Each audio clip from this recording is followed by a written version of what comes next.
Bhojpuri industry के superstar अभिनेता खेसारी लाल यादव फिलहाल इन दिनों अपने होली गाने को लेकर काफ़ी ज़्यादा सुर्खियों के विषय में बने हुए हैं। मीडिया रिपोर्ट के मुताबिक बताया जा रहा है कि खेसारी लाल यादव जी के साथ गोविंदा जी भी नजर आने वाले हैं। कि फिलहाल ये खबर सोशल मीडिया पर ज़बरदस्त तरीके से वायरल हो रही है, जिसमें खेसारी लाल यादव की कई सारी तस्वीरें भी वायरल हो रही हैं, जो कि अपने होली गाने की शूटिंग करते हुए नजर आ रहे हैं। आपको बता दें, गोविंदा जी भी मीडिया रिपोर्ट के मुताबिक बताया जा रहा है कि खेसारी लाल यादव के साथ अपना जलवा दिखाने वाले हैं, जो कि ये वीडियो गाना फिलहाल शूट भी हो रहा है, लेकिन उनकी कई सारी तस्वीरें भी वायरल हो रही हैं सोशल मीडिया पर।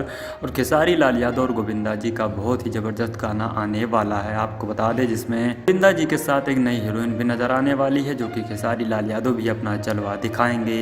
दोस्तों, आप लोगों को मैं बता दूं कि खेसारी लाल यादव और गोविंदा जी का गाना फिलहाल शूट हो चुका है और ये गाना आप लोगों के बीच में बहुत ही जल्द रिलीज भी हो सकता है। तो आप लोग क्या कहते हैं इस गाने को लेकर, कमेंट सेक्शन के माध्यम से हमें अपनी राय जरूर दीजिए।